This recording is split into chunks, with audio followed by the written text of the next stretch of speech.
ফাঁকনামি করো না, ফাঁকনামি করো না, সাবধান করে দিছি, সাবধান হয়ে যাও, কখনো করে দিছি। তাহির কখনো নরম কখনো গরম, ফটনীতি করো না। আজকে দেখতেছি লেখাপড়া কিতা করো, তুমি কোন ক্লাসে পড়ো? হ্যাঁ, সেকেন্ড ইয়ার পড়ো। এ বি সূত্রটা গো, এ বি সূত্র বলো, বীজগণিত।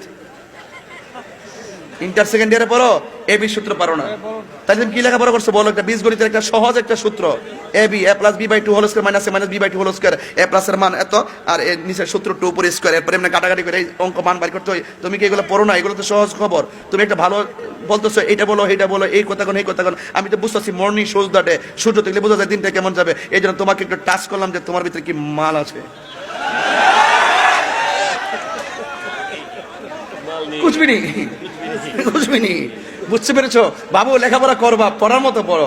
এই জন্য তো বলছি না যে পানির মধ্যে পেশাব করিস না। তুই তো ক্রিকেট খেলে যাইছ পানির মধ্যে মুত্তা দেশ। পানির মধ্যে প্রস্রাব করলে স্মৃতি শক্তি কমে যায়, কথা কোন ঠিক না বেঠে? আমি যে সূত্র কইছি, সূত্র কি হয় নাই? আমি যে থিওরিতে যে বলছি এটা কি হয় নাই? সূত্র কি অঙ্ক দিলে কি হ্যাঁ পারবো? আমরা যে পড়ছি মাদ্রাসা ছাত্র হইতে পারি, এখন টনক দিলে ঠাস ঠাস ঠাস ঠাস আওয়াজ হয়, পড়ার মতোই পড়ছি। হয়তো সৃজনশীল হওয়ার কারণে আজকে মেধাটা নষ্ট হয়ে গেছে, সৃজনশীলের মেধা নষ্ট হয়েছে। আমি দায়িত্বহীন কণ্ঠে বলতে পারি, সৃজনশীল দেওয়ার কারণে ছাত্রের মেধা নষ্ট হয়ে গেছে।